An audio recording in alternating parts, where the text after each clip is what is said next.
So, as I was saying, we took on the role of co-chairs of International Committee as an act of resistance and a way of disrupting coloniality of mainstream psychology.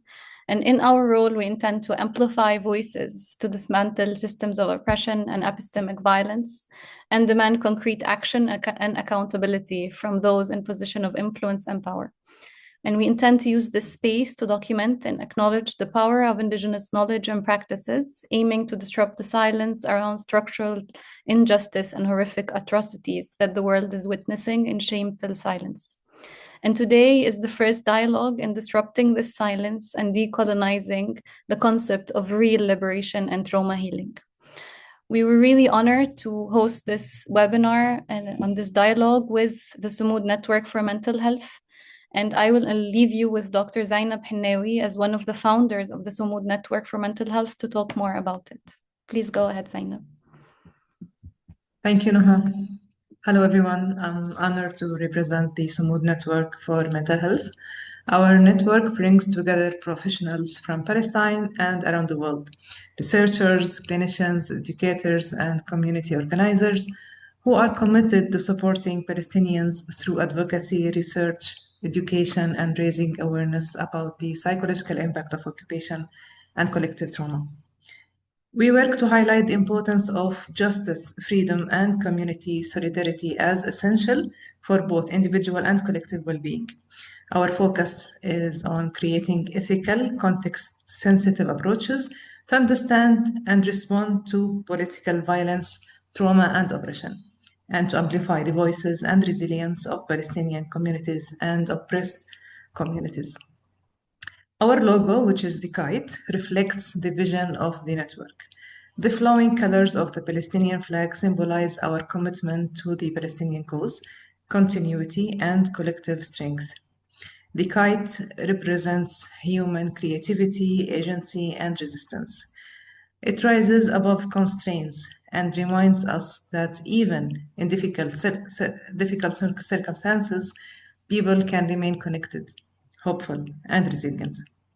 The upward movement of the kite expresses the idea that steadfastness or sumud is not just surviving hardship, but consciously choosing to remain rooted, maintain dignity, and resist erasure while seeking freedom and justice. In essence, the Sumud Network believes that psychological resilience and resistance are intertwined, and that building solidarity and awareness are central paths towards healing and liberation for our communities. And I'm really honored that the two speakers for today's meeting are members of Sumud Network. Thank you. Thank you so much, Zainab. That was very inspiring. Thank you. One more thing to say about organizing today's dialogue is that it was part of in addition to being part of the dialogue series of the International Committee, this dialogue was inspired by a town hall discussion that took place in the 20th Biennial Community Psychology Conference that took place back in June 2025 at Michigan State University. And we discussed in this town hall discussion the role of psychologists around the world towards Gaza. We're a group of community psychologists from completely different parts of the world, gathered by our shared responsibility towards social justice and dismantling systems of oppression.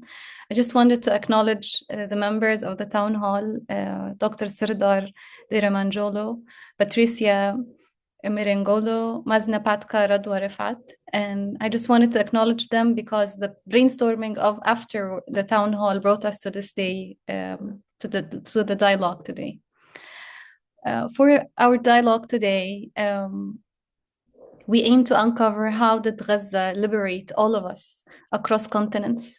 And I guess if you made it here today, you could probably relate to this liberation. How did this liberation take place? We shall tackle the global awakening and the solidarity and the failure of capitalist and neoliberal systems. And we would also like to uncover what we learn particularly from the competencies of mental health practitioners working in Palestine amidst unimaginable conditions, yet discovering new ways of healing that are organic, contextual, relevant, and that actually work for them, facing intergenerational trauma and ongoing settler colonial appetite. Doing that, they're exposing the Western frameworks in mental health interventions that ignore the sociocentric perspective, which is another mask of coloniality and white supremacy. Today, we allocated half the time for questions. So if you have questions while our renowned speakers are speaking, kindly just put them in the chat box, and we will get back to you after they're done. So half the time will be for the speakers, and the other half will be for you to say your questions. And you'll also have the opportunity to just unmute yourself and say, you just have to raise your hand, and I'll unmute you and you can say your question if you would like to discuss something with the speakers. As for our speakers, we're very honored to have Dr. Samah Jabr, who is a psychiatrist practicing in Palestine, serving communities in East Jerusalem and in the West Bank. Formerly, she was the head of the mental health unit within the Palestinian Ministry of Health. She's also an associate clinical professor of psychiatry and behavioral sciences at the George Washington University. Dr. Samah has also been advocating for the past 20 years for mental health care and well-being of the Palestinian people, focusing on victims of torture and trauma. Welcome, Dr. Samah. We're very, very honored to have you with us today. Our other renowned speaker is the very inspiring Dr. Sabrina Russo, who is an Italian Palestinian clinical and community psychologist, psychotherapist, and assistant professor at the Arab American University in Palestine. With more than 25 years of international experience, she specializes in trauma, mental health, and community resilience in context of political violence and systemic oppression. Dr. Russo has coordinated and taught in graduate psychology programs across Palestine and has played a leading foundational role in establishing multiple mental health and community centers, including child and family service clinics, psychosocial intervention programs, and community-based trauma support hubs. We really appreciate that both of you were able to make it despite your busy schedules. And I'll leave you all with the inspiring Dr. Sabrina Russo, who will talk more to us about what does Gaza Effect mean.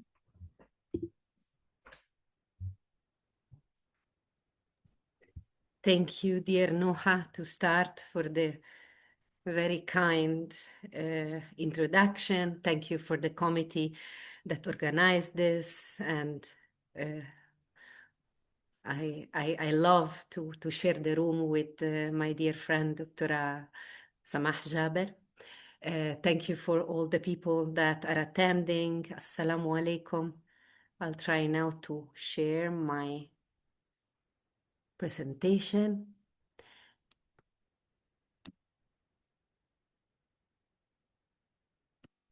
Bismillah.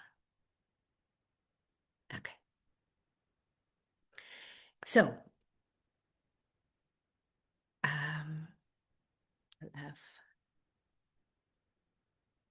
it works.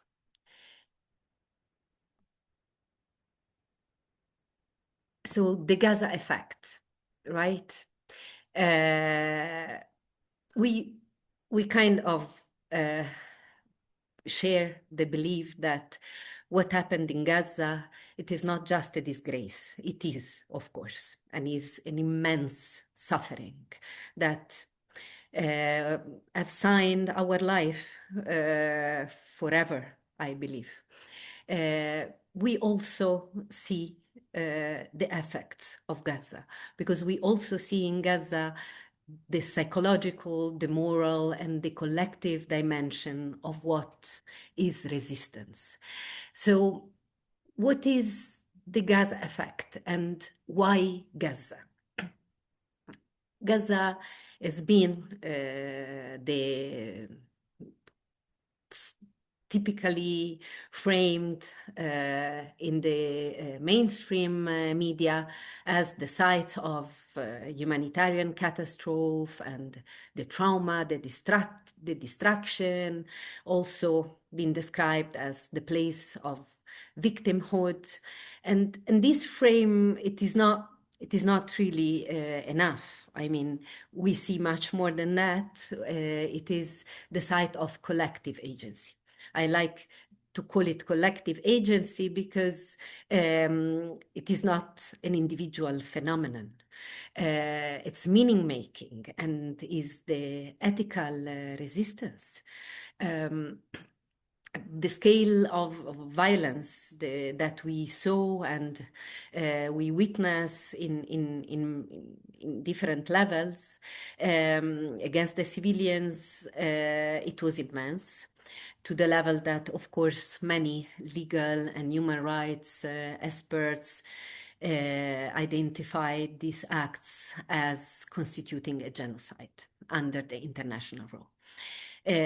Yet, Gaza is continue to offer and generate social, psychological, and moral coherence. The Gaza Effect. The Gaza Effect is a little okay. So the Gaza Effect refers to what comes from this struggle, no, and the effect that had internationally. It operates to different levels, and we can see it locally as community survival, meaning regional, political consciousness, global solidarity, and also in a global meaning, the solidarity movement and the ethical awakening. So we think that the Gaza Effect, it is not, in fact, just, you know,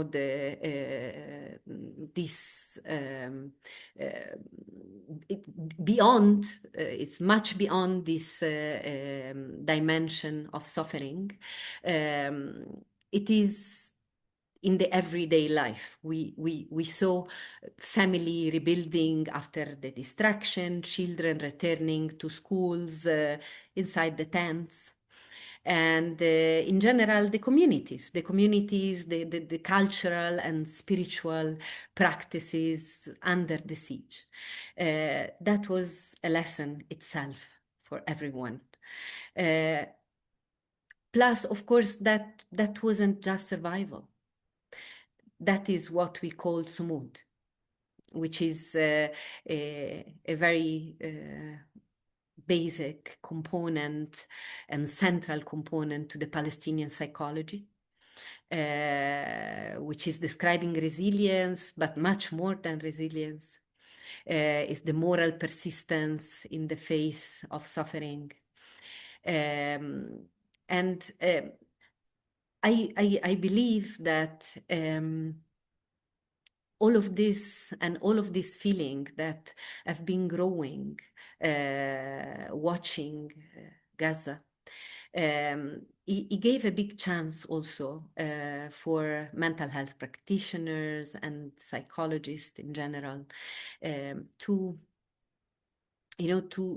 for us in Palestine, for sure, to put together what is a Palestinian psychology, you know, and it was absolutely designed and redefined in those years.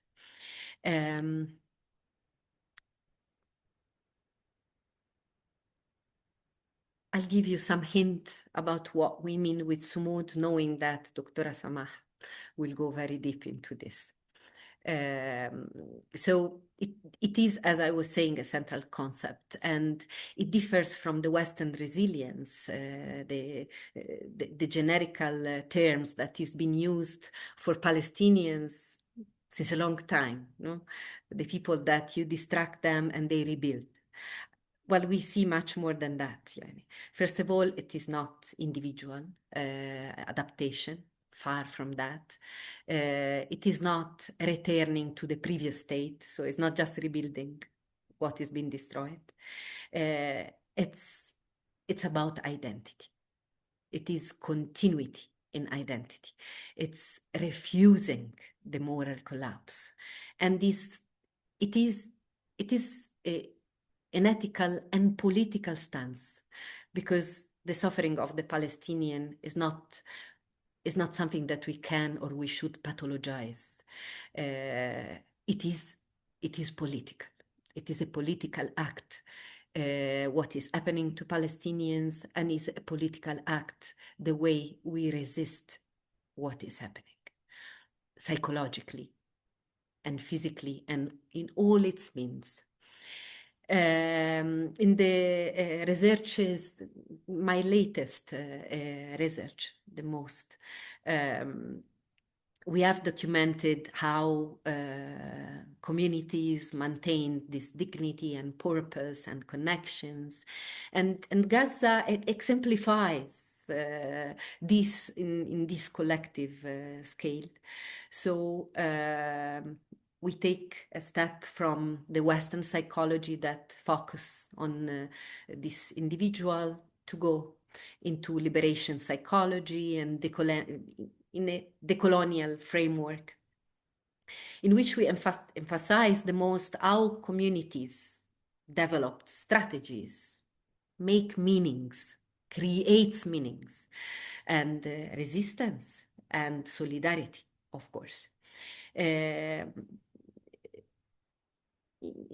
this discourse, we see that Palestinians do not just endure the violence, they actively, there is this agency, they actively create new psychosocial frameworks that sustain hope.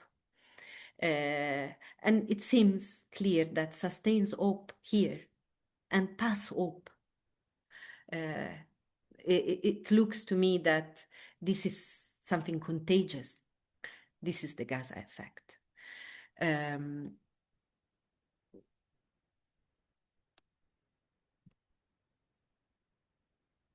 In a way in which Gaza became like a laboratory of the colonial psychology.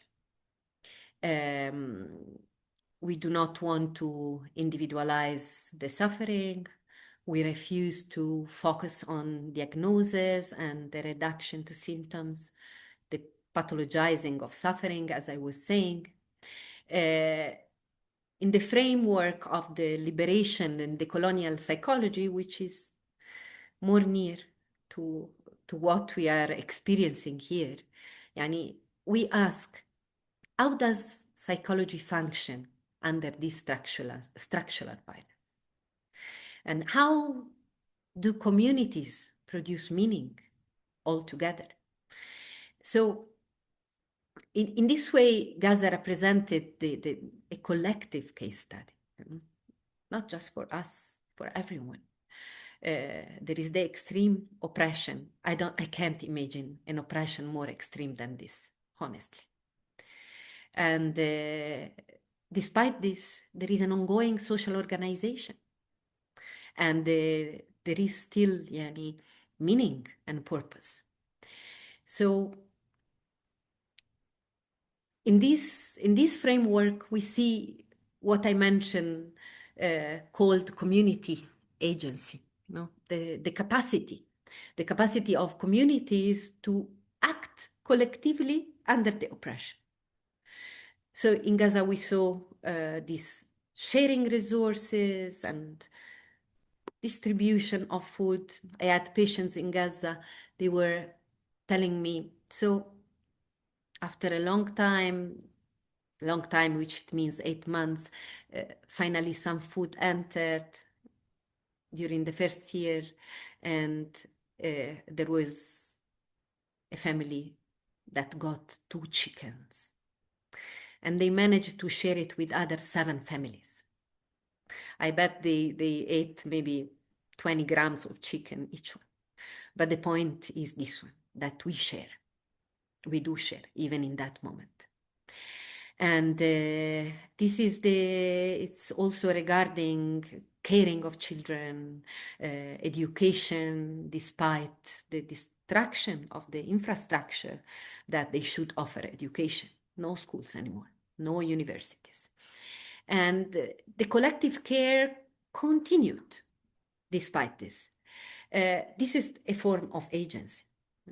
is the capacity to act and to refuse the destruction. It is not individual, no. It is rooted in the relation between people. And that's why we call it collective psychological empowerment. The everyday practices of Sumud, it's the resistance, no? Of course, yani, the resistance that is part of every single moment of life.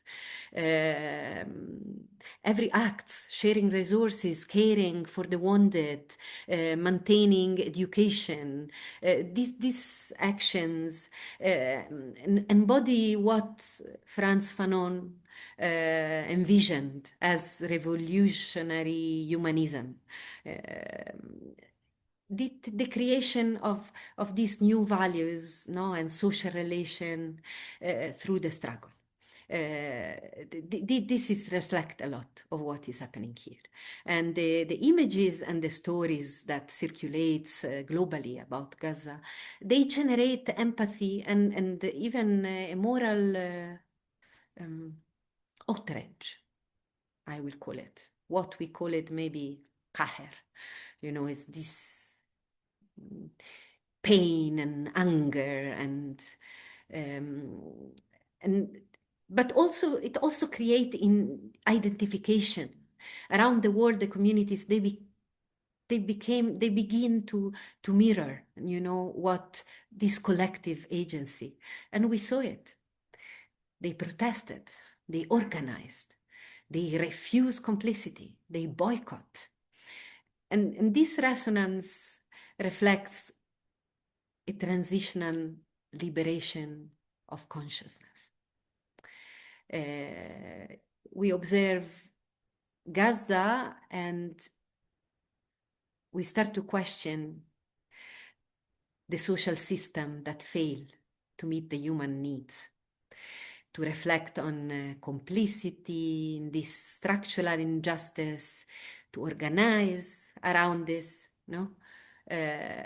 Gaza, yes, became a mirror and revealed, and I will say it very clearly, the limitation of these capitalist and individualistic societies that have lost the touch with humanity, with the relation, with spirituality, and with all of these very important dimensions of life.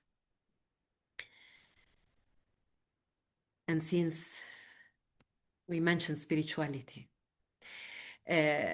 spirituality, it's something which is more than important in our community. People believe, and the fact that they believe doesn't make them passive because everything is in the hand of God. It's not like this. It's nothing like this. It gives them a meaning. It gives them strength. And in all the results, yani, of researches on mental health, spirituality is there, standing very strong in front of our eyes, you know. And I believe also the Gaza Effect, yani, which is rooted in the liberation psychology. Liberation psychology identify as spiritual resistance, you know, a concept which is, it was articulated with Barreau, from Martin Barreau, described how oppressed communities, they mobilize morally, the spirituality. Morally, ethically, spiritually. And this is the basic also of these communal principles that preserve the dignity. It is based on spirituality. Spirituality functions not as, again, the passive consolation, but it's active engagement. Religion, it is writing the way in which to be engaged in the community. Communities, they draw their strengths from these shared values, from rituals, from purpose that transcend what is individual. Again, the individual suffering is transcended by the spiritual collectively. We saw people praying in front of their destroyed mosques, Muslims. We saw Christians staying in their churches while they were bombing all around. This is the kind of spirituality that we are talking about. And in this collective spiritual agency amplified this Gaza effect and making it both psychological and ethical, and also it allows the lesson to travel globally. This spiritual resistance is engaging with its suffering.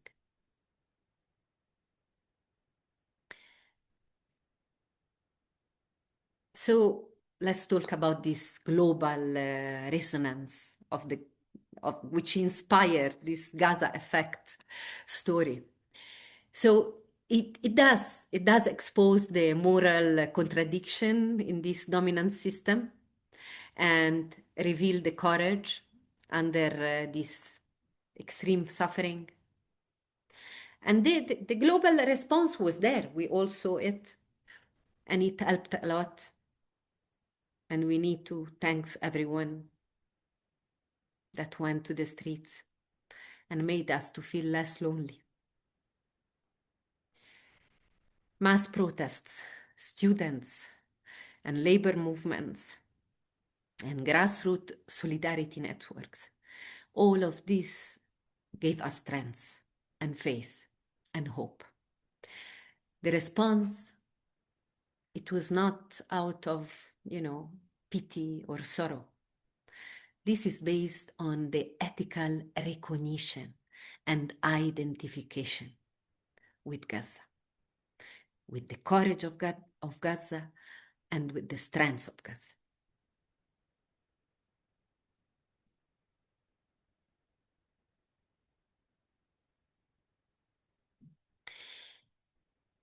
So I think also Gaza exposes,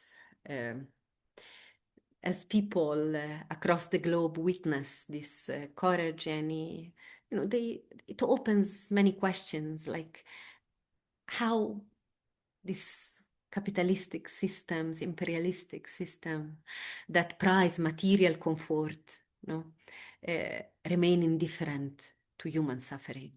And the Gaza effects expose this contradiction, awaken a longing for community, the justice, coherence.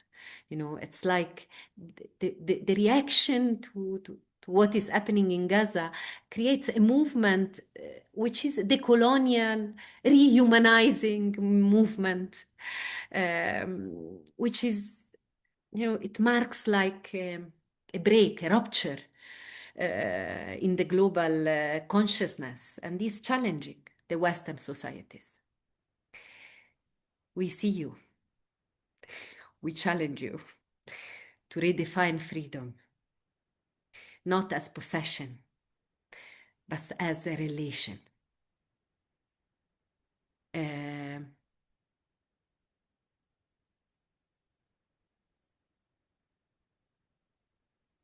The Gaza effect is collective, transnational, ethical grounded, is a shift toward responsibility, and it's a mutual recognition and a moral alignment. So I mentioned at the beginning that had also huge implications for psychology. That's why we're talking about the Gaza effect today. It challenged, the Gaza effect is the challenge, it's a challenge for psychology. We move from pathology, and we give a context to trauma, trauma, it's political, it's social, and healing from trauma, it's also political and social. We call for a community-centered mental health model, the integration of spirituality and ethics inside our practices, engagement rather than neutrality. And these very important components that we mentioned, the agency, Sumud, solidarity, they are not concepts, theoretical concepts. They are observable, they are teachable. And it seems very clear now they are transferable. So what could look like a Palestinian phenomenon can be easily seen now as a global phenomenon.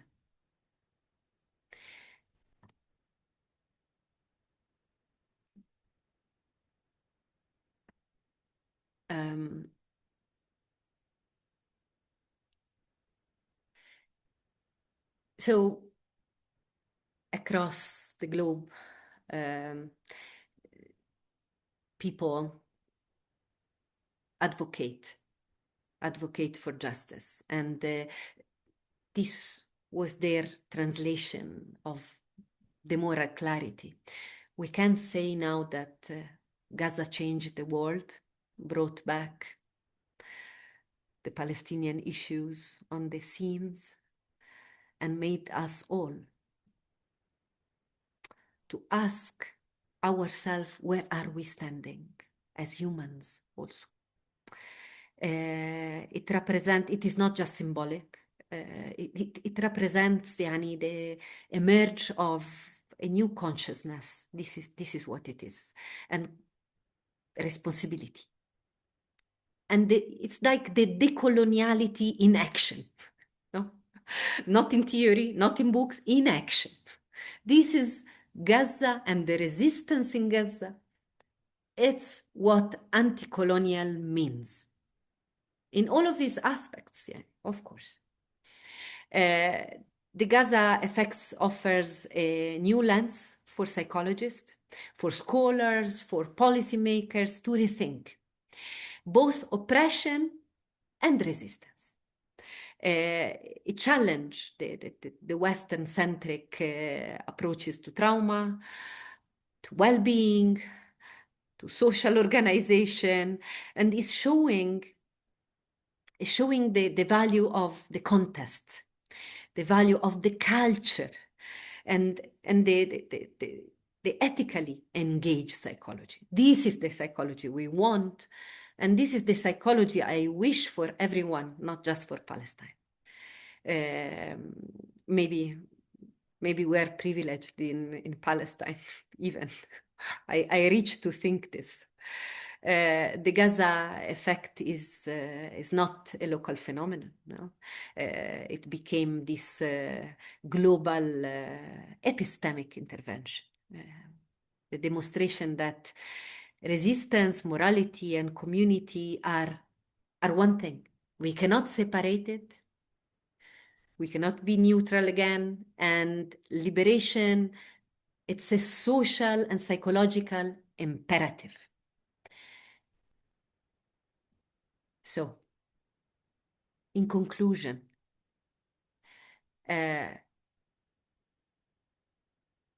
Gaza transformed the understanding of resistance, solidarity, and agency. Under the genocide, the human dignity persists, and remind us that liberation is not just local. No, we used to say, no one is free until everyone is free. And it's moral courage, it's responsibility. And for all of us, it provides a challenge to see clearly what oppression means, and also the Gaza Effect it's lived, it's a reality. And it is calling on all of us to recognize our role to justice, to humanity, and to collective freedom. And thank you very much. Wow, Dr. Sabrina, that was amazing, very inspiring. Thank you so much. I have so many reflections, but I'll keep my reflections for later. But I have 3 keywords that I really loved. Palestinian psychology, and how we everywhere in the world could lead by the Palestinian psychology. The collective psychological empowerment, and the decoloniality in action. If anyone is claiming to be doing decolonial work, they have to study what's going on in Palestine first to really understand what decoloniality means. Thank you so much for this very inspiring presentation. And now I'll leave you with the very distinguished Dr. Samah Jabr, the great scholar and actually the role model to a lot of Global South practitioners and psychiatrists. We're really happy, and we really acknowledge and appreciate the time you made. We understand how busy Dr. Samah is, incredibly busy, but she made the time to join us today. So really appreciate that. I'll leave you with Dr. Samah Jabr. Thank you, Nuha, for a very generous introduction. And thank you, Sabrina. Thanks to the organizers. It's a pleasure to be with you. And I want to thank you for continuing to talk about Gaza and Palestine. I thank you for not being deceived by the announced ceasefire. 450 people have been killed since that announcement. And the suffering continues in every possible way. It touches every aspect of the life of Palestinians, especially in Gaza, but also in the West Bank and Jerusalem, in every part of the Palestinian territories.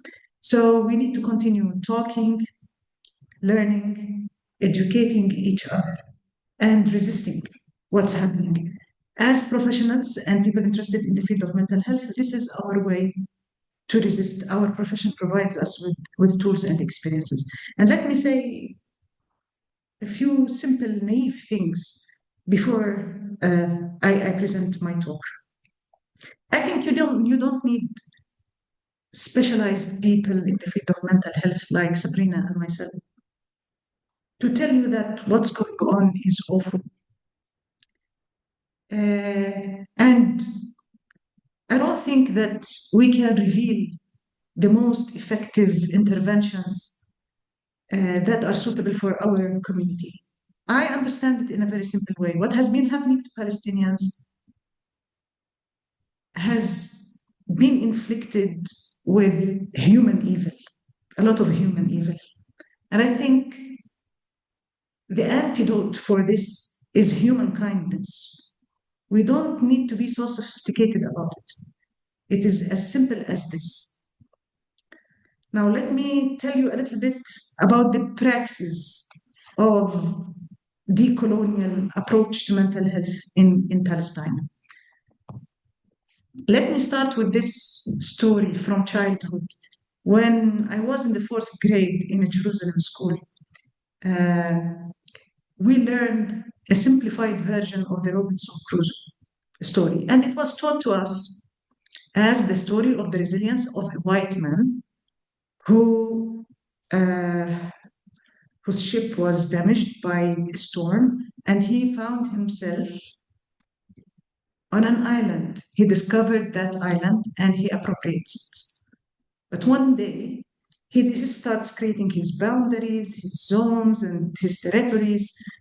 One day, he found the footsteps on the sand, and he understands that there are human beings other than himself. So he observes these human beings, and he discovers that they are cannibals and savages, and that maintained his entitlement of the island. He reports that at one point they were preparing to eat one of their own people. So he takes his gun and shoots in the air, frightens them, takes one man. He found him on Friday. He calls him Friday, and he teaches him that he is the slave and Robinson is the master. So it's about white saviorism and about the determination of language. This is the story that we were told when we were children. And for a long time, I've been preoccupied with the alternative story. What would be the story if it were told from the point of view of Friday? In my daily practice in Palestine, of course, I was exposed to Western education in the field of mental health, but I've always been open to learning from the patients, and learning from the patient brings me back to the question of language and the dominant terminology in our field, and encourages me to dare to question that language and come up with a language that best describes the experiences of Palestinian people. Now, let me share with you a few glimpses from my clinical work. Over the past 2 years, I observed many young people who come to the clinic with dramatic changes in their eating habits. They don't have the body image problem. A rushed psychiatrist with Western education would quickly conclude that these people have anorexia nervosa. Listening to them, they relate the onset of symptoms to the starvation in Gaza, to political prisoners being starved and sexually harassed, to what they observed on TV of people being bombarded while baking their bread. So I call this category of people like people suffering from disordered eating in reaction to organized starvation. Another group that I observed in my clinic was young women in the age of childbearing. They were urged by their families to bring children, or they were pregnant, or they just gave birth. In all cases, they presented with anxiety and feelings of regret and guilt about bringing vulnerable beings to this world. And they talk about maternity in Gaza. They talk about childbirth in Gaza. Children, babies dying in neonates. Mothers going through cesarean section without anesthesia. I call this category of traumatized motherhood. This is a new observation in my clinic. I've always received women with postnatal depression, but the attribution, the stories that they tell are different this time over the past 2 years. We see many children who are forced to hold on their shoulders the responsibilities of adults when the father is killed or becomes a political detainee, or when the mother is traumatized and becomes psychologically absent. And I always like to describe the story of a young boy brought to my clinic because his mother wanted him to take methylphenidate for concentration. But talking to the boy, he explains that he deliberately doesn't pay attention because in his school in Jerusalem, the Israeli curricula was forced on them, and his only way to show defiance is by deliberately not paying respect or attention to what's being taught. Now, let me tell you another story. A young boy who is doing well at school usually is brought by his family. He doesn't want to go to school anymore. His school is in Area C of the West Bank because the settlers unleash their dogs when kids go to school. So he is afraid of the settlers unleashing their dogs. And someone suggested to him that I can help him with CBT. Now, gradual desensitization is not sufficient because this is not simple xenophobia. This is not simple phobia from dogs for no unknown reason. In the treatment of a child like this, we need to make room to talk, to do the historical and contextual analysis of the symptom and how the symptom emerged. So I want to bring an example, some current examples from Palestinian history and some examples from the past. Let me start with the past. I was amazed to read about the geography that is now called Haiti.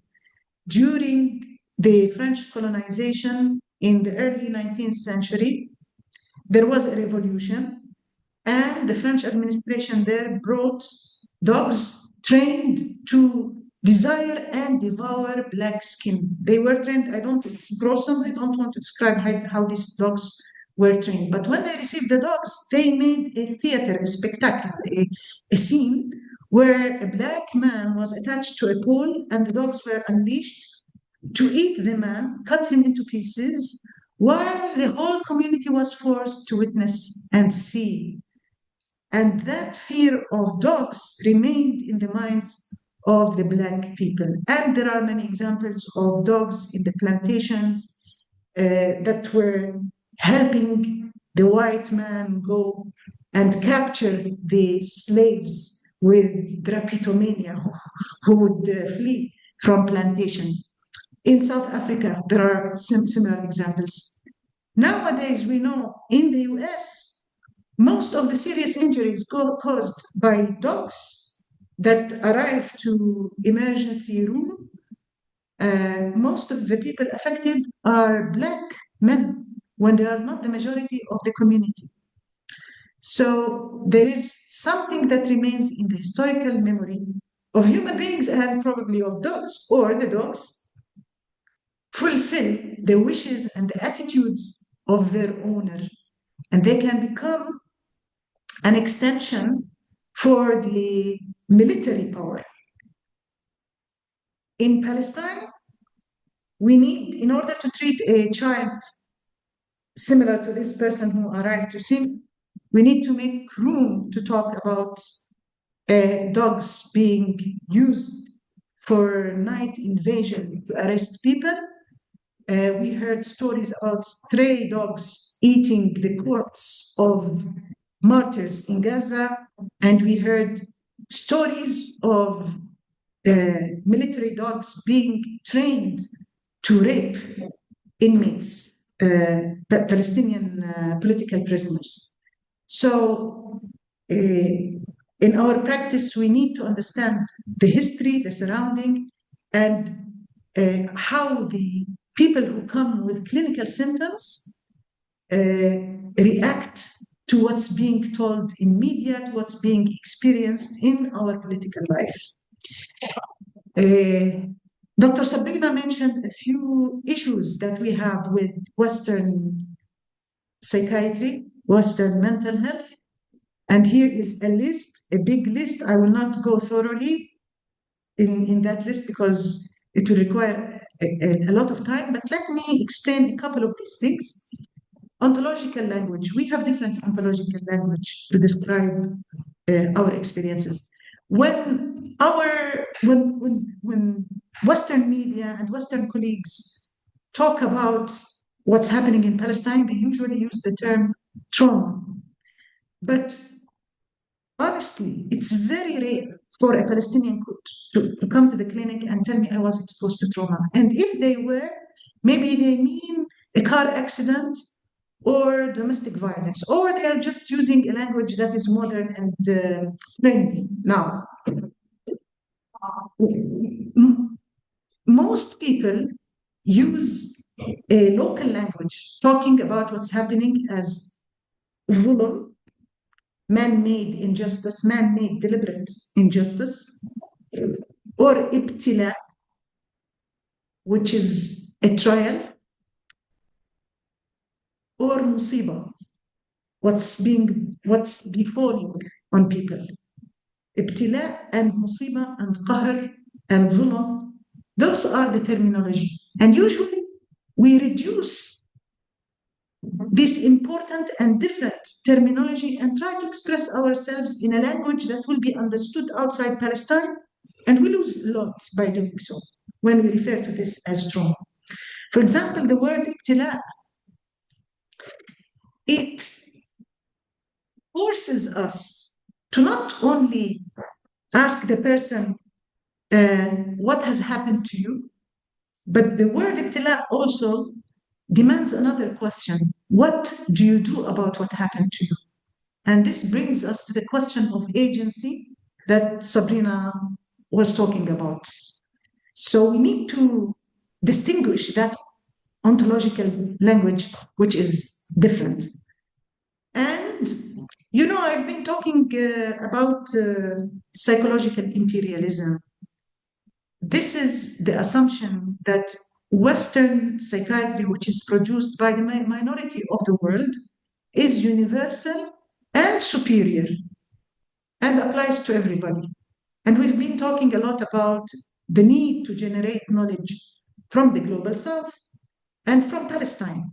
And I'm grateful for every opportunity to share experiences from Palestine, because this is our responsibility. And I hope that the colleagues who listen to us will help us in communicating that knowledge that is being generated from Palestine to a wider audience. And that will be part of the Gaza Effect that Sabrina spoke about. Also, the acceleration of distress and difficulties we experience in Palestine force us to transform our way of thinking and our way of practice. Let me take another one here, the homeostatic view of treatment.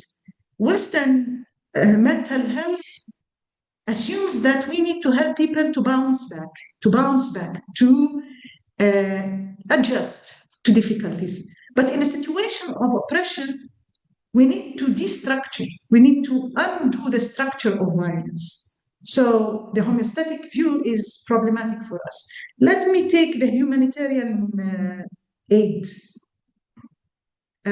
because I think much of the empathy, let me give this precise example, maybe I shared it earlier, but it is important because, you know, the corporate that was killing people in Gaza was called the Gaza Humanitarian Foundation, the Gaza Humanitarian Foundation. So when there is a crisis, there is a mushrooming of humanitarian organizations who can do a lot of harm for our people. Part of the MHPSS funds that were provided to Palestinians over the past 2 years by governments that were supporting drones spying on Gaza, part of that aid was the distribution of dignity kits. And dignity kits, they were called by the British government, for example, and the MHPSS organizations supported by the British government and other governments as well. They are hygiene kits. But this name does not represent the Palestinian perspective of dignity. It represents what the donors, how the donors want to reduce the concept of dignity when it comes to Palestinians. They reduce it to hygiene. Even worse, I think David Cameron was involved in that distribution, and he made a statement saying that Palestinian women in Gaza deserve dignity kits. And by a statement like that, this enlarges the gap and contributes to the demonization of Palestinian men as well. So that's just a quick impression about how the fundamental assumptions in dominant psychology mismatch with the Palestinian reality. Colleagues, when the tragedy in Gaza started 2 weeks following that, we observed that most of the medical structures, most of the psychosocial, all of the psychosocial centers and the only psychiatric hospital were damaged. Our colleagues became homeless. Our colleagues who were trained to provide psychological first aid and MHCAR and MHPSS to others. At that time, with my colleague, Visberger, we wrote this editorial for the Lancet, explaining that our emergency plan is not sufficient. We cannot implement it when there is no safety, when there is no basic need, when the internet is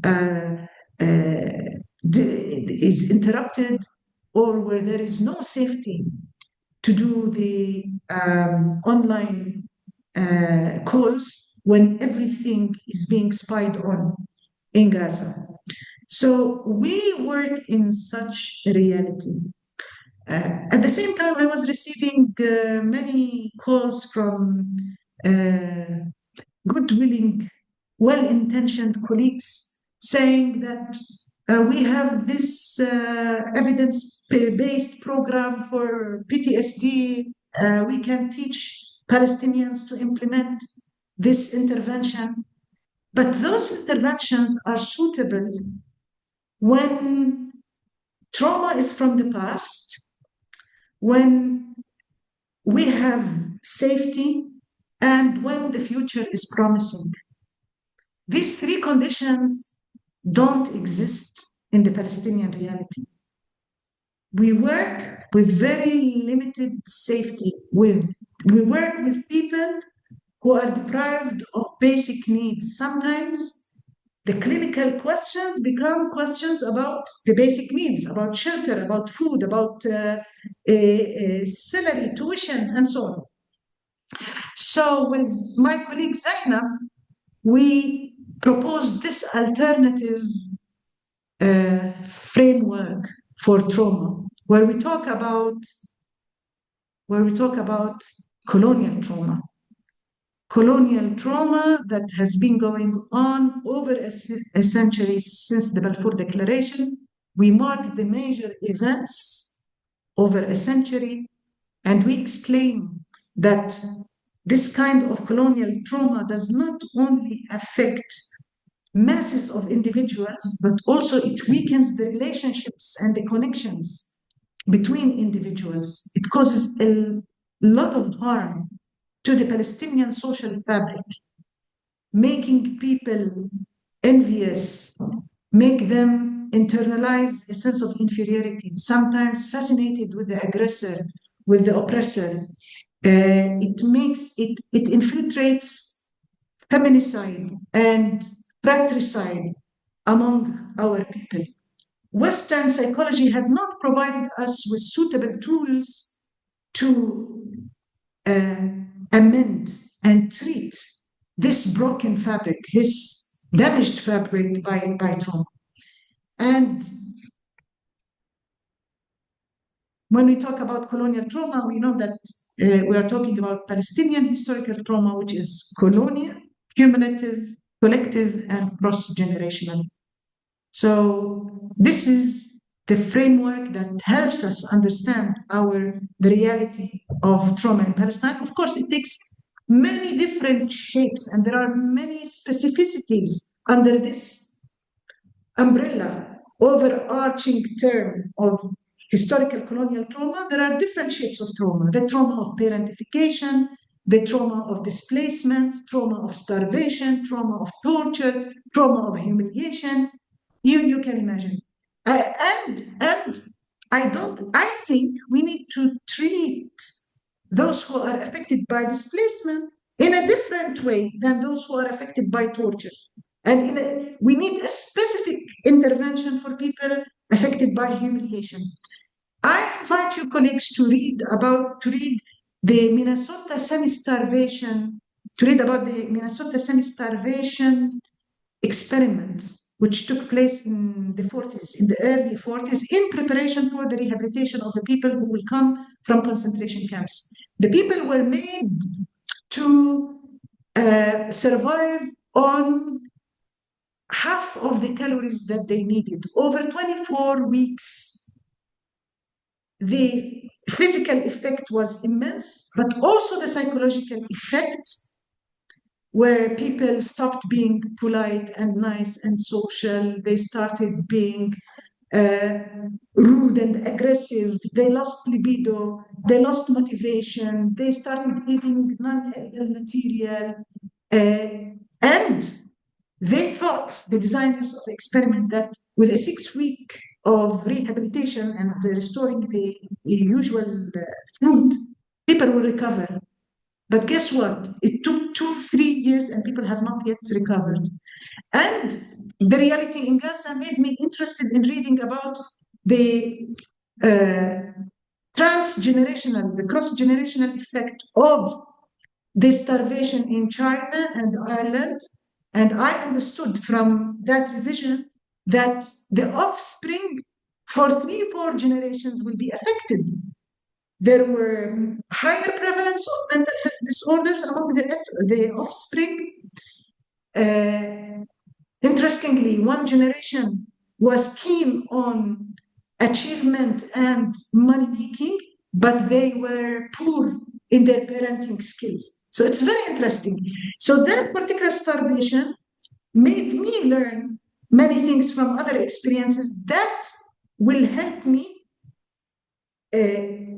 choose the suitable interventions for the people who suffer from that particular trauma. So we need to understand how stratified, how complex the reality in which we work is in order to choose the most appropriate intervention at a certain time.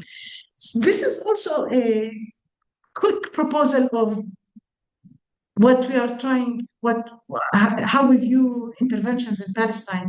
And as you see here, during COVID, the WHO and all the organizations were teaching people about self-care. Self-care in Palestine, it's problematic to talk about self-care without community care.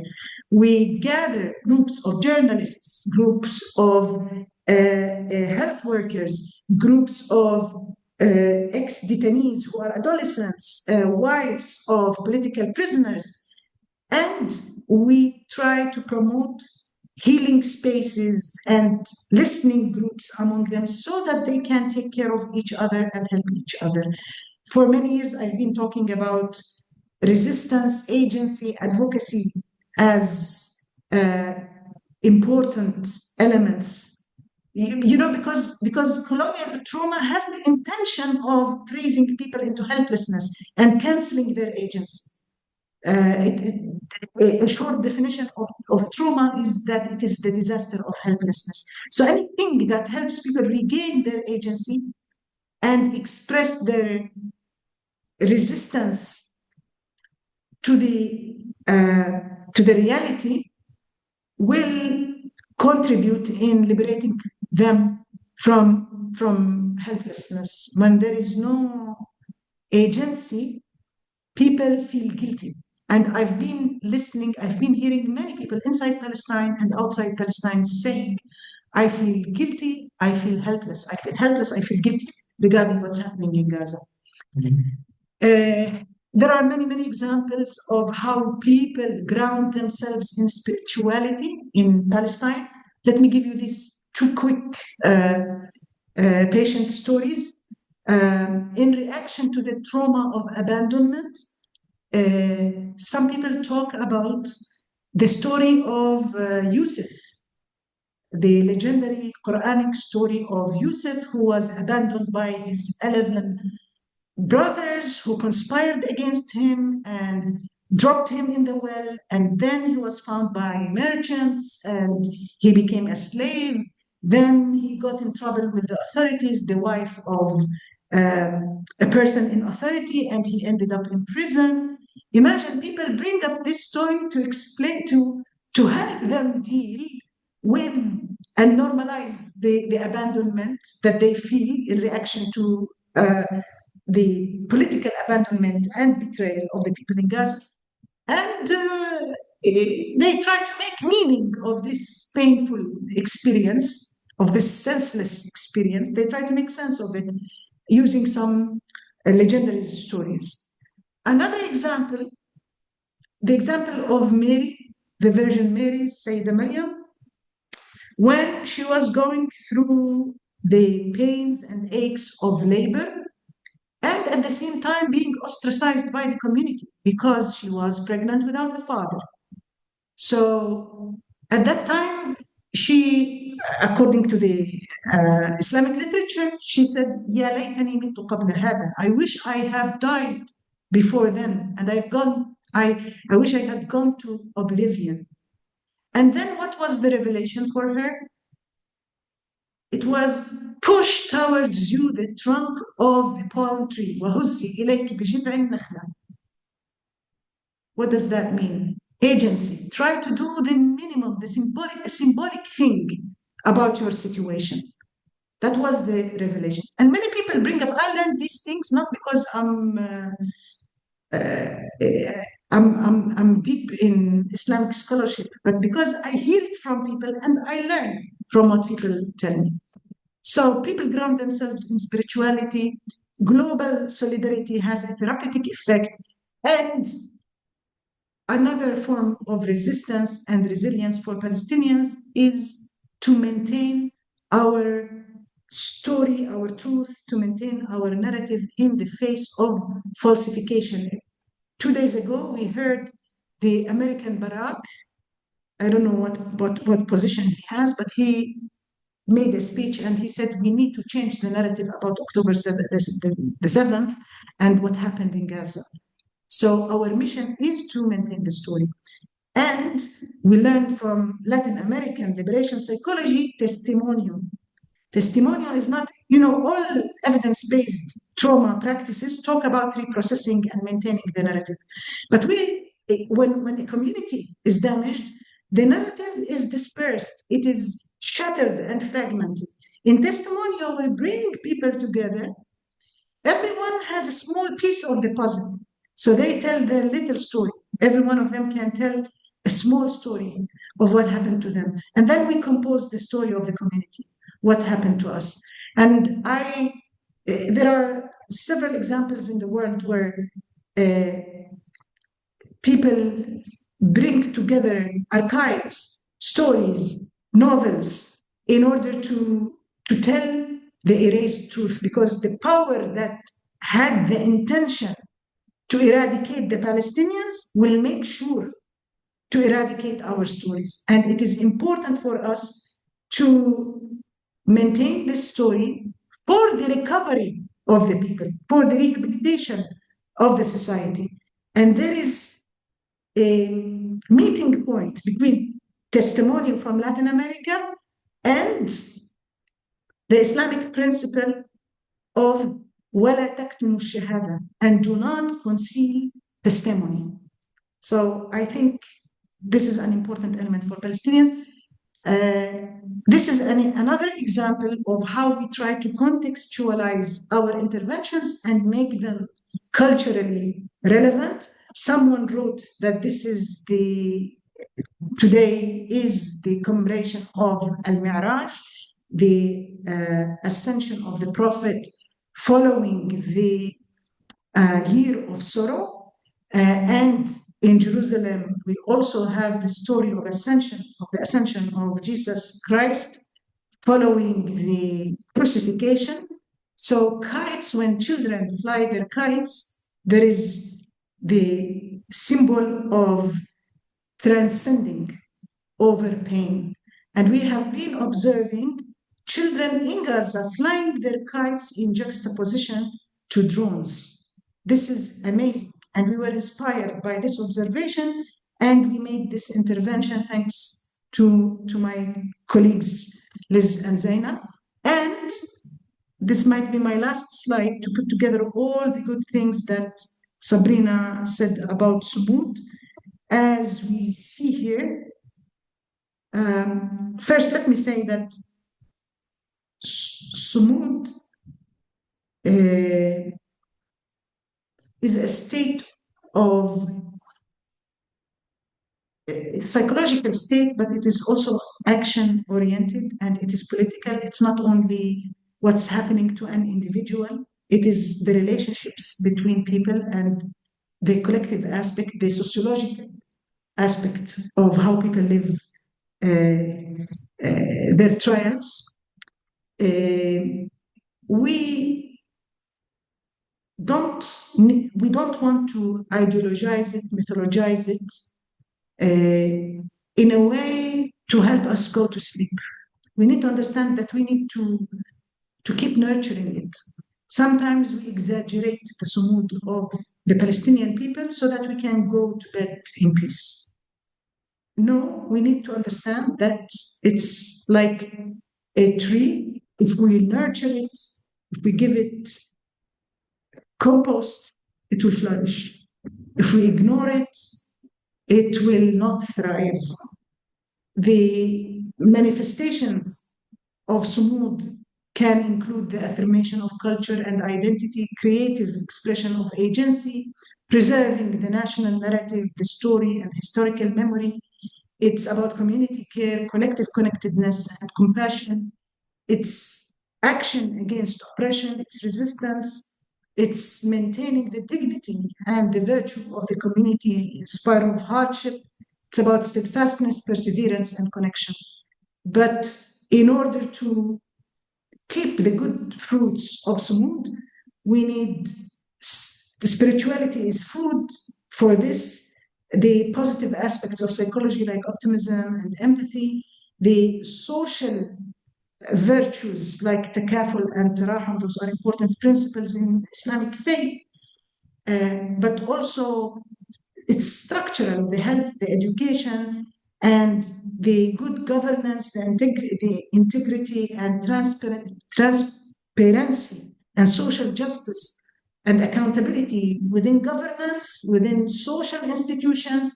And if this is not available, then we don't nurture the sumud of the Palestinian people. Sumud is not the denial of trauma, it's not stoicism, it's not numbness, and it is dynamic. We nurture it, it improves, we ignore it, we lose it. I want also to alert you to a new production by my colleagues in Gaza. Just a few days ago, they issued the guiding framework for mental health and psychosocial support for the 3 coming years. So you can, it's available in Arabic now. I don't know if it's available in English, but I wanted to share this with you. This is the cover page of their document, just to tell you that our colleagues, despite their wounds and their pain, they continue putting themselves in the service of the community. They continue working, and we need to connect with them, to support them in every possible way. Finally, if you are more interested in this, in some of the things that I spoke about, you can read this book in English, but there are a few more books in other languages: Italian, French, Spanish, German, and Portuguese. And I want to thank the Sumud Network for giving me this opportunity to represent it. And please learn about it. Visit the website of Sumud Network for mental health professionals and support us in every possible way. Thank you very much for listening.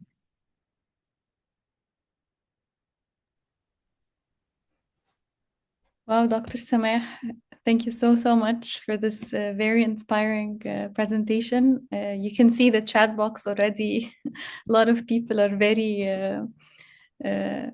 inspired already, and they really acknowledge your this really amazing presentation. Just to sum up, it's very difficult to sum up everything you said, but there are 3 main keywords that were resonating throughout the slides. The first one is agency.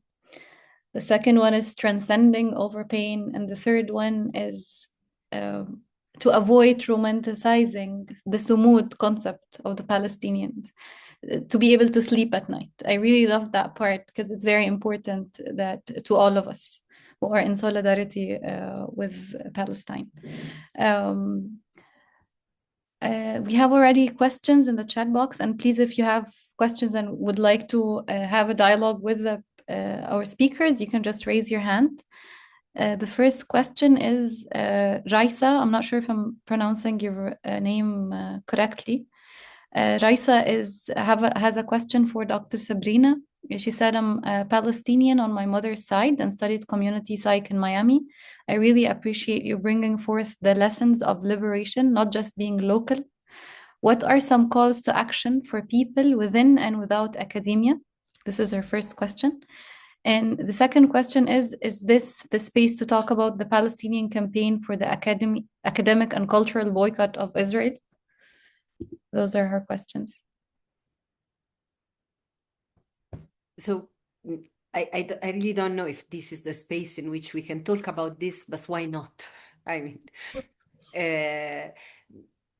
I think yani for people living outside, yani the boycotting, the spreading the message, even as Dr. Samah said, yani you can help a lot. Yani you can help a lot, yani to, you know, to open this controversy, to challenge what is the story that the Western psychology wants to rewrite about the Palestinian suffering. Yani that will be very, very useful to open spaces for Palestinian practitioners to talk about what we really see and what we really have here. This is something that will be important. Of course, boycotting.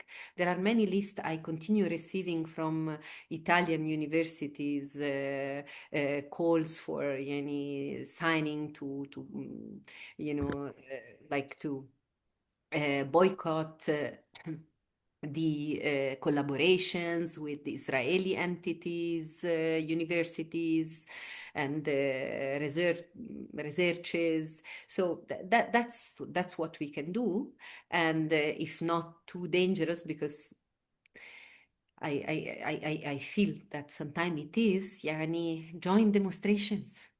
يعني be safe, بس يعني still in your countries you can go to the streets and demonstrate. يعني something that we hardly do here, and that's increase our sense sometimes of impotence. No,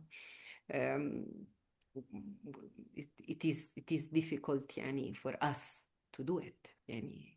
So yeah, that's make pressure on your governments, make pressure on that narrative.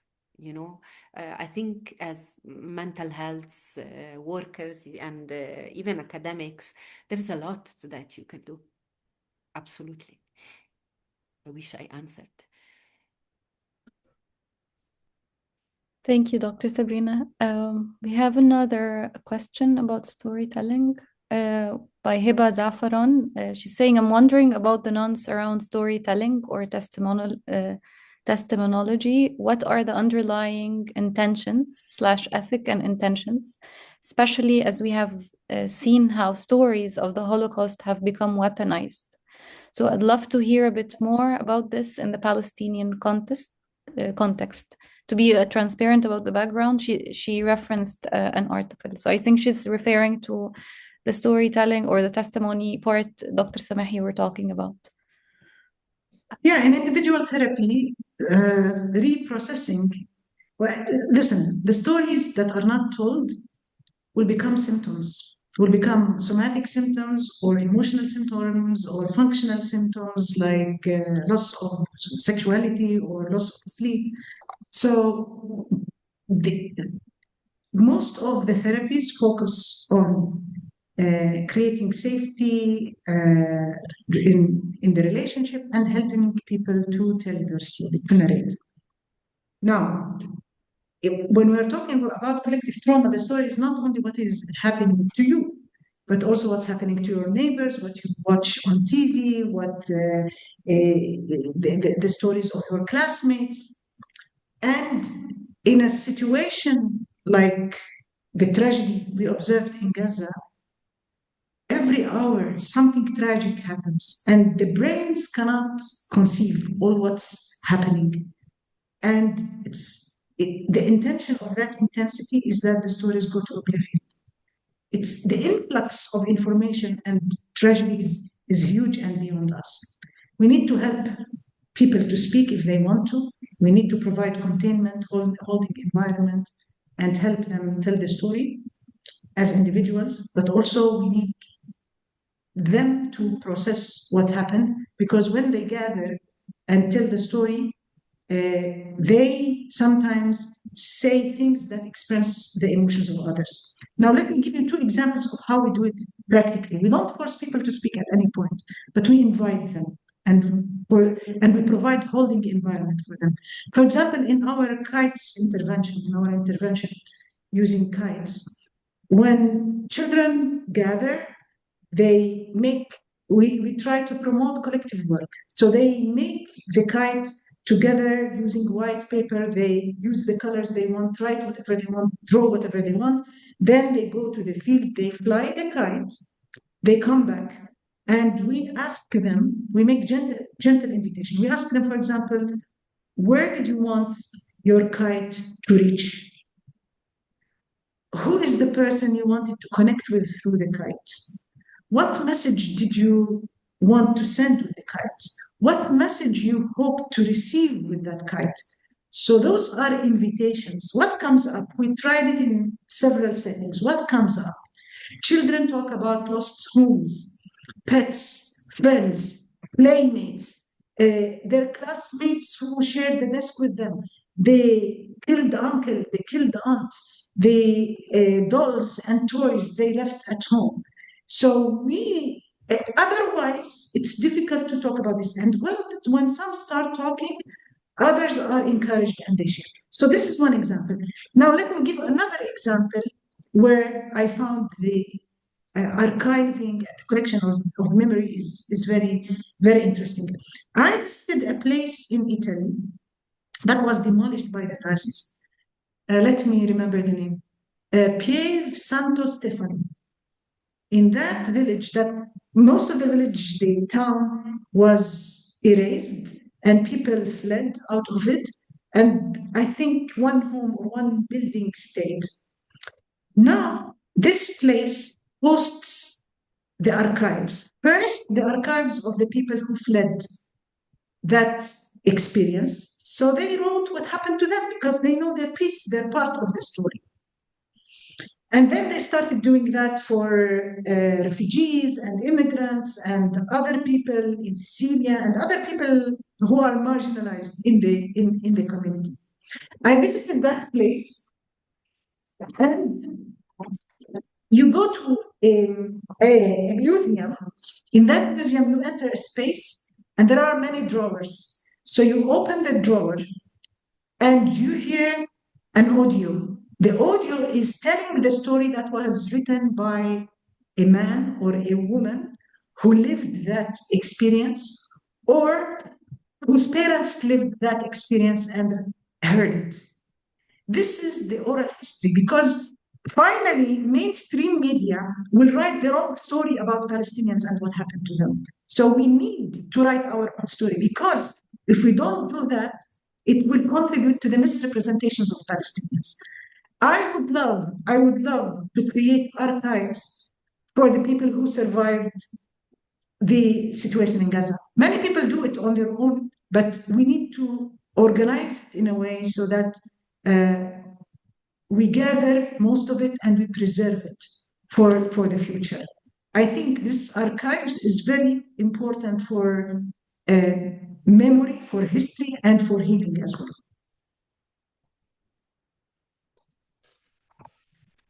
Thanks, Dr. Samah. Another question for you, Dr. Samah.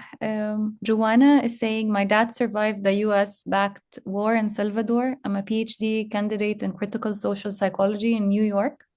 I'm a liberation psychologist working with testimonies of survivors of the war. I'm 30 years old, reading and holding space for really traumatic stories and sensitive details about the trauma people endured during torture, massacres, and etc. How do you take care of yourself so that you can continue to show up for survivors? I want to do this work long term, and I've already begun to notice its impact on me. Amazing question. Thank you for asking, Joanna. well, I take care of myself, and I allow others to take care of me when I need it also. Uh, I know my limits. I know when it gets difficult. I can detect the uh, the the signs when it is overwhelming. And I am a spiritual person. So I find grounding and meaning in poetry, in faith, I get inspired by what people tell me. And I have very significant friends and supportive family members. And I love gardening. I spend some good time every day in my garden. And I have to say that gardening, because there is disappointment in gardening. You plant things, it doesn't work, or you lose your plant, it dies, and there are different seasons. Gardening especially helped me to deal with loss and death. And, you know, I see death every day in our reality. And I go home and plant seeds. And I believe in this cycle. And I think that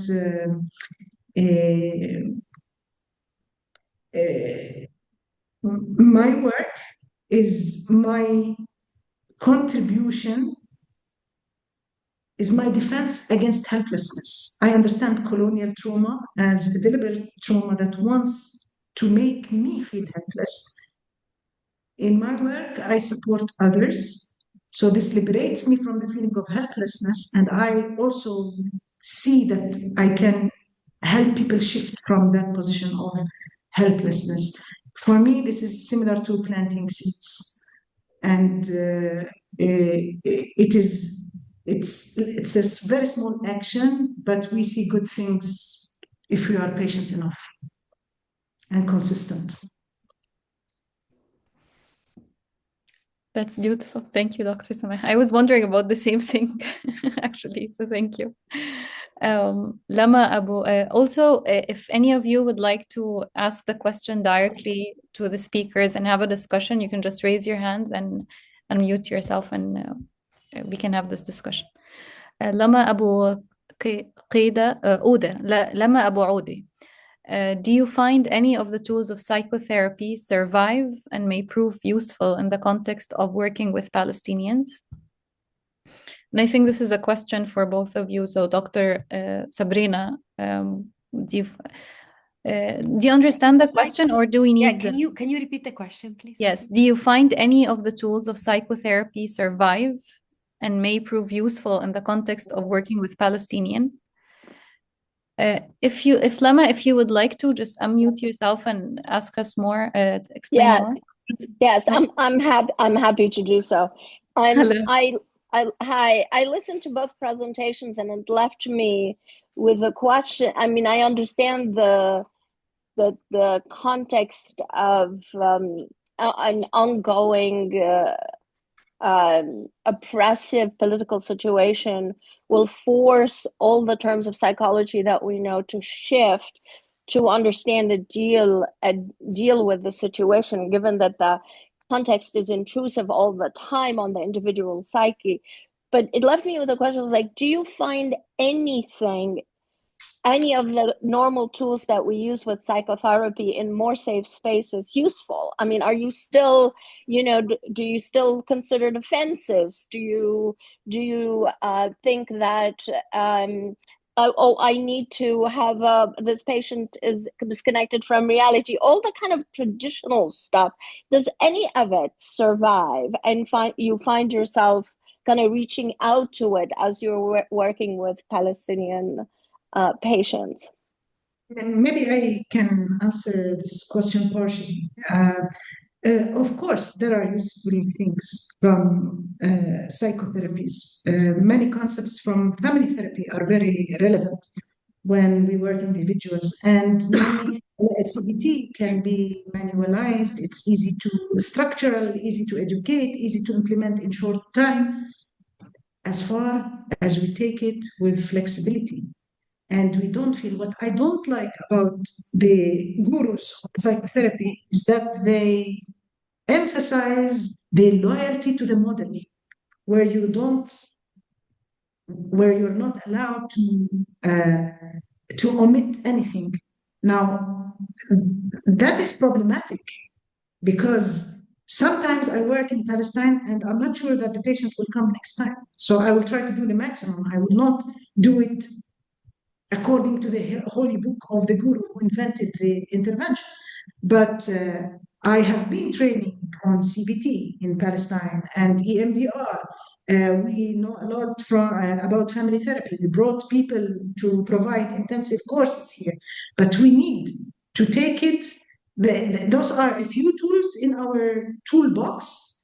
It is very important to do the things that are culturally relevant and contextual and match with the very small number of professionals in the field of mental health and the high demand that we have. And group therapy is very relevant because it's difficult now. The number of affected people is huge, and group therapy will allow us to provide a certain level of support and identify the ones who need further intervention, more specialized interventions, so that they can go to individual therapy according to one of these modalities like EMDR or somatic experiencing or prolonged exposure or any of these trauma therapies. Thank And you. if I can, I would like to add something. I agree with everything Dr. Samah said, but I think that flexibility to adapt the model, it is very important even when you work in your own culture. I don't feel that the rigidity to the model, yani, it's something that, yani, therapy, the most important part of therapy is the relation you have and you build with your patient. That's the first and most important part of it. There is no that, there are no techniques, there is nothing else that will work. I'm Italian and I've been studying in Italy, and the kind of psychotherapy that I studied is the Gestalt, which made me quite lucky when I came, because Gestalt is very much based on it's based on the present, on the responsibilities of our actions, but mostly it moves inside the world of the person in front of you. No, so that helped me a lot to adapt easily to the ideas, the values, and the culture of the person that the person in front of me is bringing. No, I think that's an exercise that we should do wherever we are. Yani, people inside the same culture, they have 10 different cultures and completely different values. So a very important step is also to see what that person has as personal resources to decide then which instruments eventually you will use. Dr. Samah was talking about the storytelling. Storytelling, we didn't invent in Palestine. It was there before, and there is a literature about it. It is important. It is working, of course. Yani, it's the base. It is the especially working with the traumatic events. Yes, we need to tell the story, because eventually the hippocampus which is our identity and biography, need a story, and otherwise they are just feelings, emotions, pictures, and that doesn't make a story, makes symptoms, as Samah was saying. So yeah, there is a space. I don't know if what you know about Gestalt. There is a very famous techniques which is called the hot chair, no, la sedia calda in Italian, and I can say I never used that. Kai, I wish my Gestalt masters will forgive me. I never thought that was something that I could do this here. Yeah, I might try. We never know. I might find someone that will like this, but not necessary. Not necessary. Thank you, Dr. Samah and Dr. Sabrina. We have another question from Azza Osman. She's saying, she's thanking you both for this work. What you shared resonated deeply with me. I'm Sudanese, and since 2023, I've been watching my country unravel through war, displacements, and immense loss. And unfortunately, all of this is happening in silence with very limited global attention. Yet at the same time, I see the examples you and Dr. Sabrina discussed. Dr. Samah and Dr. Sabrina discussed how the Sudanese community is surviving through collective care rather than individual coping. My question is, how do we as psychologists and practitioners from this region meaningfully connect what you are describing in Gaza through practice in contexts like Sudan, Congo, and other war-torn countries where, like I mentioned, suffering is prolonged and less visible, while also honoring the resilience of people without romanticizing their suffering? Great question, Azza. Yeah, very, very relevant, very relevant. And I usually, in my talks, I bring the connection between Palestine and other places where structural violence and oppression is creating immense suffering, immense social suffering and psychological pain. And while I think there is additional layers of difficulties when it comes to Sudan, because in Palestine, the oppression is more clear and people have less confusion about it. In spite of the negative representations created for Palestinians and so on. But in Sudan, sometimes people don't understand what's happening. So there is less exposure, less media exposure about it. And there is, for example, there is no global solidarity with the victims in Sudan, like what we are observing now in Palestine. So it makes the suffering more painful in Sudan. But much of the things that we spoke about regarding human kindness in reaction to evil, the therapeutic relationship, the acknowledgement, the validation, storytelling, helping to stitch the narrative of the community, collective support, healing spaces, community care, and healing circles. All of these things are relevant and might work. So I think that when I spoke earlier about psychological imperialism, it is not my argument, my counter argument is that the knowledge that is generated in the West by people who have not experienced political violence is not relevant not only to Palestine, it's not relevant to the vast majority of the global South. So it is important to generate more knowledge from our regions. And here I want to say something about epistemological justice and fairness, because we might quickly conclude, why don't we do our homework and produce knowledge from our region? But I invite you to think of the time of the colonized people. We don't own our time. We are in emergency response. We are understaffed. It is difficult for us to take time to reflect on our experiences. We are always in a doing mode. So we don't have sufficient time or peace to reflect sufficiently and deeply about our experiences. So one way to show solidarity is to connect with colleagues in Sudan, in Congo, in Palestine, in Syria, in Yemen, and help them generate knowledge. We don't speak, English is not our first language.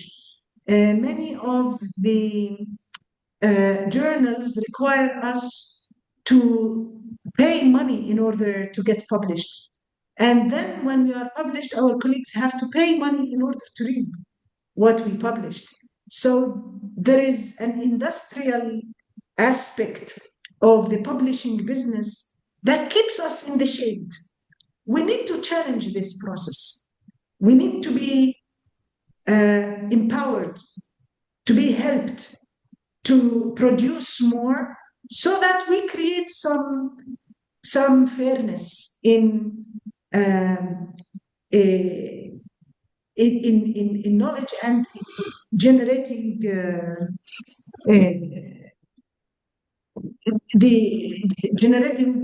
fair epistemology from our region. I don't know if in the Christian culture you have this metaphor, this story of the Messiah who comes with one eye. I don't know if you have the story.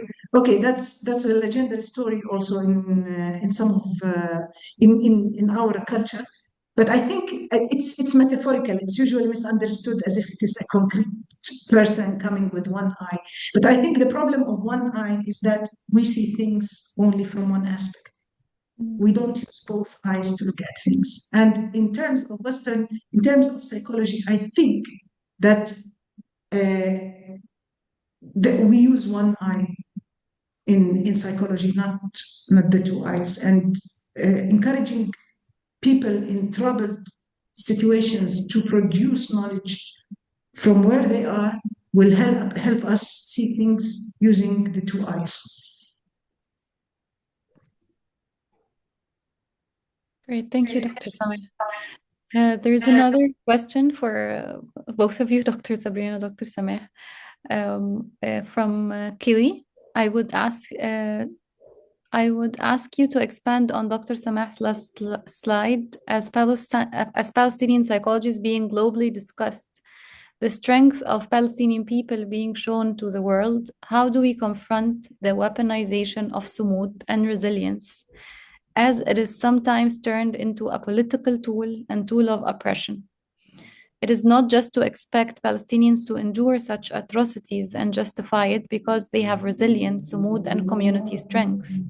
How do we confront the idealization, the mythologization, and the romanticization of these virtues? A sincere thank to both of you.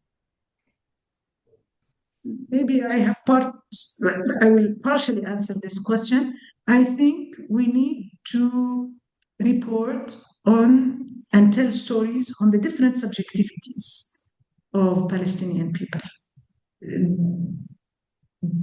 The more we provide pluralistic perspectives, stories of different people from different socio-cultural classes, from different religions, from different mindsets, from different geographies, the better we can understand the situation in Palestine. The stories are more complex than what media usually tells us, where Palestinians are terrorists or mentally disturbed, victims or heroes. Things in reality are way more complex than this. And we, doctors and mental health professionals, work very closely to people, and people trust us on the most intimate stories. I think we are in a position to say something that helps the world understand our reality in a more complex way. This is what I try to do in my writings. There is a limit for what one person can do. I value and acknowledge the help of all my colleagues who have partnered in writing with me, and all the colleagues who centralize Palestinian voices in webinars, seminars, and conferences. And I invite you to engage with Palestinian colleagues and help them reflect on their experiences, because Palestine is a troubled place, but yet a place that has many important lessons that are relevant to the world. So you can generate gems from Palestine, very important lessons. And I Gems. would like also to add that, as Dr. Samah said in her presentation, يعني صمود الagency والsteadfastness has to be nurtured, because as limits is not a personality trait, no, that is with you and will be with you despite anything. There are situations that that can, of course, make the agency to flourish, and others that can make agency to disappear. There are experiences. Some people ask me, actually reviewers of an article, were challenged me on this topic, and they were saying, so if the people in Gaza will decide to leave, in case they will be able to leave, they have no Sumud anymore. And that, of course, that's not the story. No, of course, that's not the case. No, it's not people that will, if they will leave Gaza, it is absolutely their choice, and it's part of their self-determination of their lives. They have the right to decide. Everyone that leaves Palestine has the right to decide what to do and where to bring his values. It doesn't mean that these people have not steadfastness. It means that sometimes the suffering of being in a place, it's much more than what a human being can eventually afford. Myself, in my little life, far away to comparing my situation with Gaza, of course. But I remember at the beginning of the war, the Italian consulate contacted me. And they were calling Italians, I bet, in general, to ask in case for the evacuation. And they asked me also if I could help eventually, because I'm in Palestine since 20 years, to coordinate for the evacuation of the Italian citizens in Palestine. Well, I remember myself saying to these Italian carabinieri, which they are like police, that I'll never leave. Don't count on me. I mean, I will help you to evacuate the others, but I'll never leave. And this policeman, which was in the end a bit pro-Palestinian, I felt. He told me, Sabrina, these were the same things that they were telling me, the Italians living in Gaza. The first week of bombardment, they said, we're not leaving.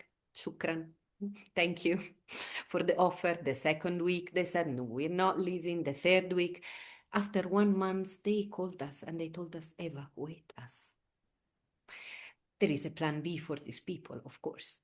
They have another citizens, they could leave, they are privileged. We are privileged. So, of course, there is the willing to stay, Sumud, everyone, Palestinians, and maybe even other internationals that loves and lives for Palestine. But in the end, yes, I have to admit that there might be a limit. No?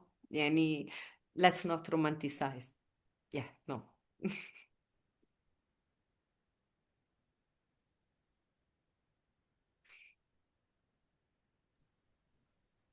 Thanks so much for both of you. It's almost 9 So I'm asking if you both have time to stay for a little longer for questions, or we can end and answer the questions via email. It's up to you.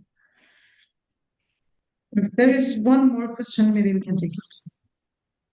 It's not one, but Okay. we How can. many? Let me see.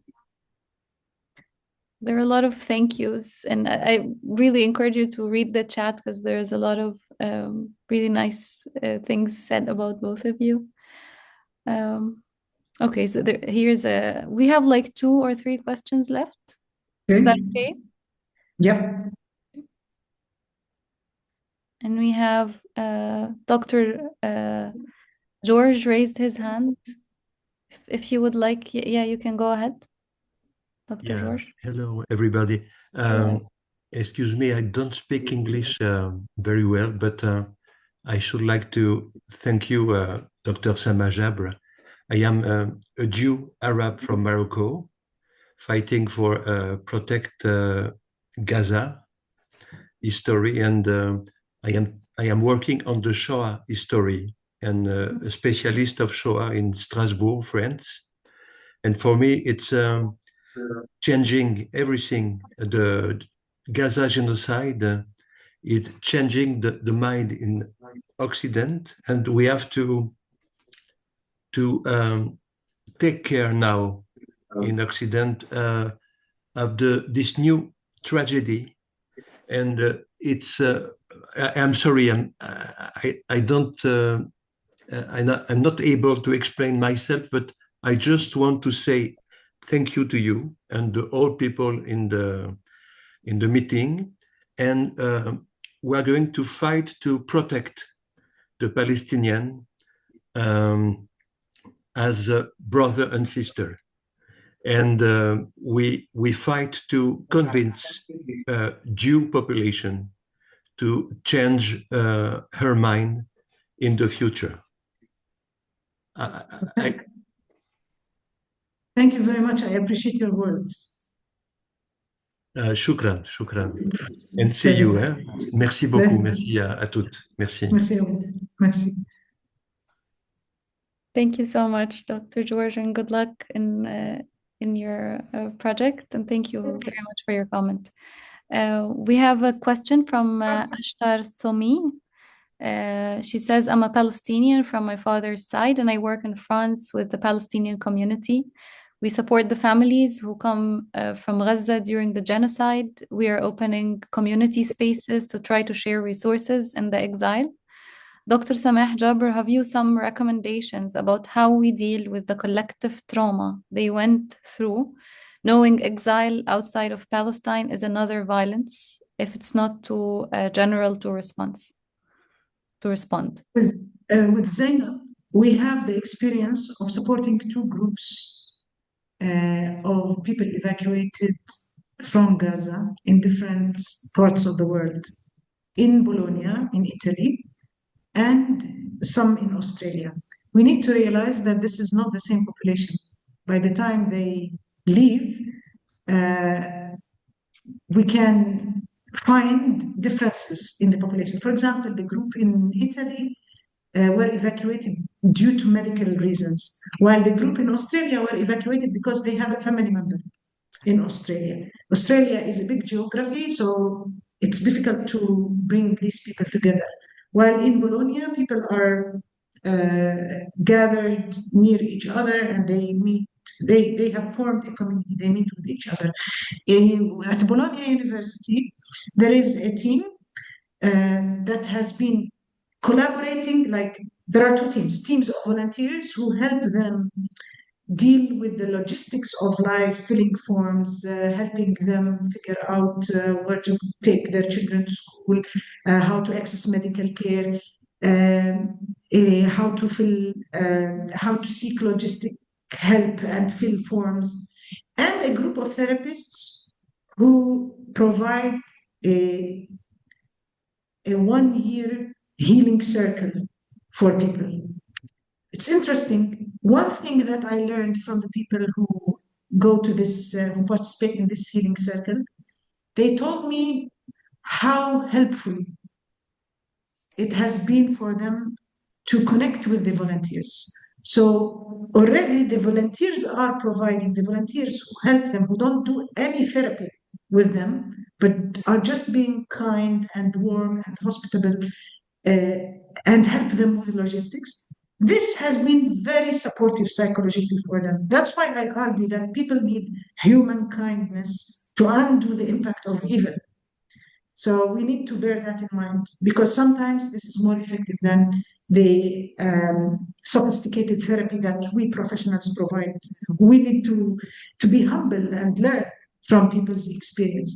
Anyway, the colleagues in Bologna, we are planning to publish something about the healing circle that has been offered to these people and its impact, the difficulties, the difficult moments, the challenges that emerged.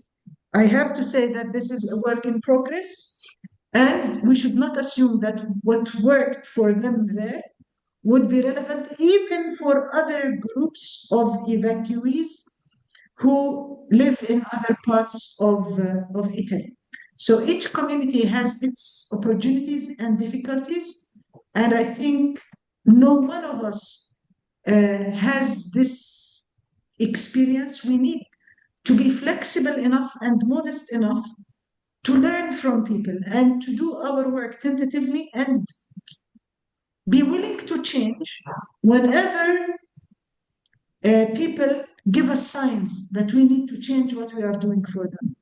So this is what I would like to share. So you need to learn from the group. Just acknowledge, start by being humble and acknowledge that this work, we don't have literature about what has been done with Palestinian evacuees in the past. This is a new situation. And you are there to help and to learn from them how you can best help them.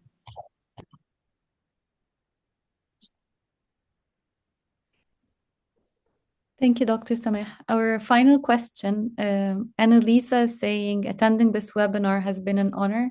Thank you, Dr. Sabrina and Dr. Samah. I'm a human rights activist first and foremost, as well as a clinician and trainee psychologist, mostly grounded in community and liberation psychology.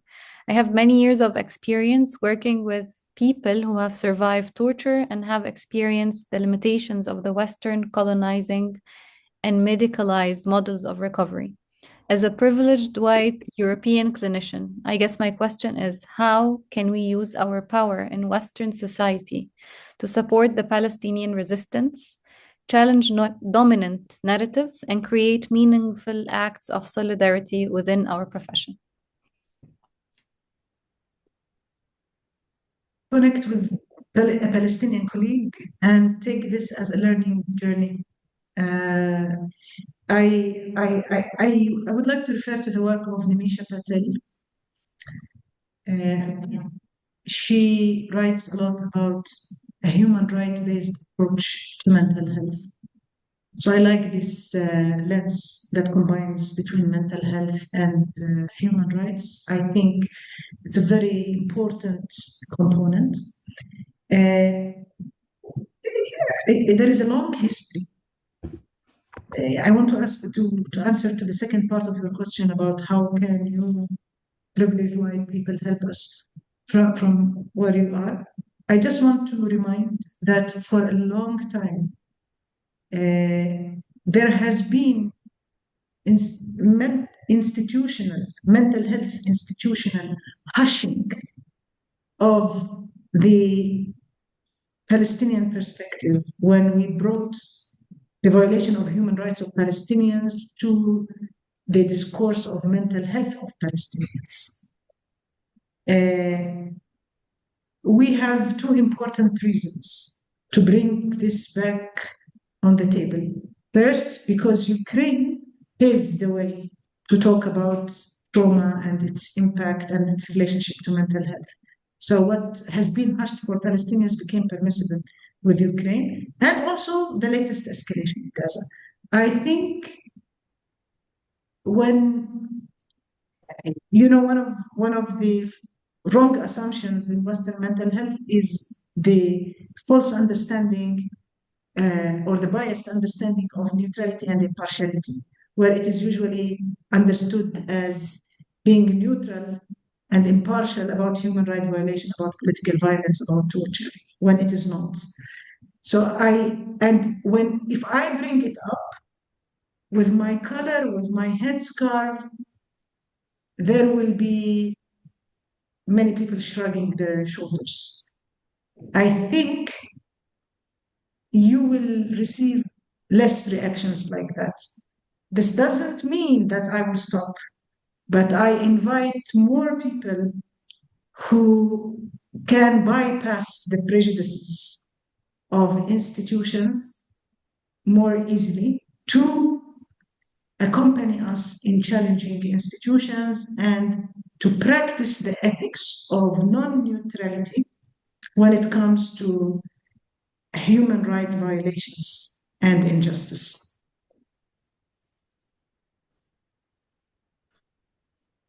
That's great advice. Thank you, Dr. Samah. Dr. Sabrina, as an Italian Palestinian, do you have any advice?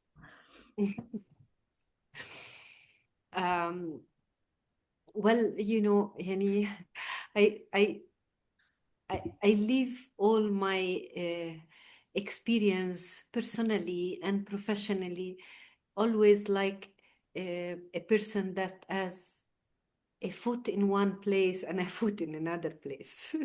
So I approach, I'm too white to be Palestinian, but I'm too Palestinian to be a Western.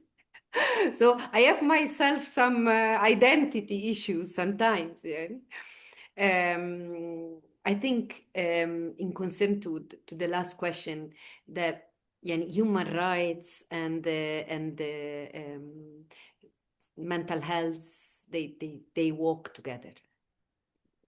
They are inseparable, and if we separate them, we risk to fall in that trap of, the victims and the PTSD, the pathology of the suffering. What allows us to scream out loud that, no, you can't pathologize our suffering. It's the rights that we take from the human rights in the end. There are declarations of human rights. We know very well that what is happening to us, it is not normal. It's not our reaction that is abnormal. It is what is happening. That's not okay. Us, having depression, anxiety, whatever we want to have, that's just a normal reaction to the abnormal in the end, no? So where is the line that tells us what is normal, what is abnormal? Yeah. It's the human rights, and the human rights violation make us clearly to say, no, that was not okay. And I want to say something, that there are several schools, unfortunately, just private schools, that in Palestine are preparing our children to be great advocates for human rights. They simulate an United Nations conference for 4 days a row every year, in which they prepare themselves to be delegates and to be parts of these UN committees for human rights. And they are doing an amazing job, and they are, they will be our ambassadors. I wish one day.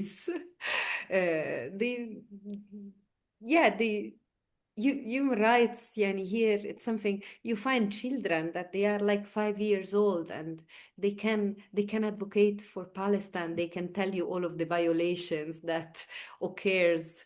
I know personally many of these kids that they are really young kids, and they already, advocating.